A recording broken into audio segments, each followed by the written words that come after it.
नमस्कार। आइए सुनते हैं परमार्थ प्रसंग स्वामी विरजानंद जी की पुस्तक से आज का प्रसंग।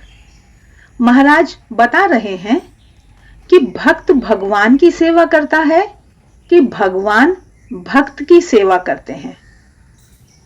ऐसा एक समय आता है जब भक्त देखता है कि वह उनकी और क्या सेवा करता है या कर सकता है, भगवान ही उसकी सेवा कर रहे हैं। उसके लिए तो भगवत सेवा गंगा जल से ही गंगा पूजा के समान है। उन्हीं की दी हुई वस्तुएं उन्हें देना। भक्त तो अपने लिए कुछ भी चिंता नहीं करता, भगवान को ही उसके लिए चिंता रहती है। महाराज कह रहे हैं कि भक्त मैं उसको कहता हूं जिसकी भगवान में शुद्ध भक्ति, निष्काम अहेतुकी भक्ति है, जो भगवत प्रेम में पागल है। ऐसे सदा तद्गत चित्त भक्त का बोझा भगवान ही ढोते हैं। योगक्षेमम वहाम्यहम। ऐसे भक्त बड़े दुर्लभ हैं। हमारे पुराण इतिहास आदि में उनकी कथाएं हैं, जैसे नारद, प्रहलाद, शुकदेव, विदुर, श्री राधा तथा अन्य व्रज गोपिकाएं व गोपगण, उद्धव, हनुमान आदि।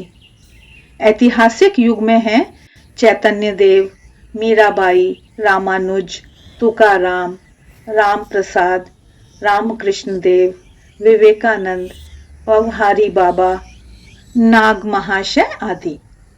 इनमें श्री राधा, श्री चैतन्य देव और श्री रामकृष्ण भगवान के अवतार समझे जाकर पूजित होते हैं। आगे महाराज बता रहे हैं कि एकमात्र शुद्ध भक्ति से, शुद्ध प्रेम से भगवान भक्त के अधीन होते हैं। प्रेम के बल पर ही वे भक्त के निकट बंध जाते हैं, पराजय स्वीकार करते हैं। प्रेम पाश में बद्ध होकर अचल रूप से भक्त के हृदय में निवास करते हैं। भक्त को उनके लिए कुछ भी अदेय नहीं है। भक्त जैसे भगवान को छोड़कर नहीं रह सकता, भगवान भी वैसे ही भक्त को छोड़कर नहीं रह सकते। प्रेमासक्त युवक युवती के समान, पर युवक युवती का प्रेम रूपज और गुणज है। अपने निजी सुख और स्वार्थ की तीव्र दुर्गंध से परिपूर्ण है। उसमें जरा भी इधर उधर होने पर या चाल चलन में मेल न होने पर फिर वह नहीं ठहरता है, मुख में कटु स्वाद लाकर रख जाता है। किंतु भगवान का प्रेम है निष्काम, अपार्थिव, अंतहीन।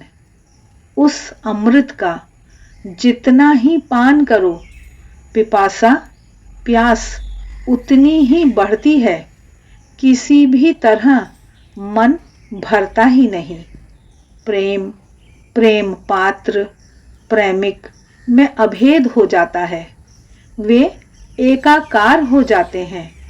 तब केवल आनंद ही आनंद अवशिष्ट रहता है। आशा है आज का यह प्रसंग हमें कुछ न कुछ प्रेरणा अवश्य देगा, हमारा कुछ न कुछ आध्यात्मिक मार्गदर्शन अवश्य करेगा।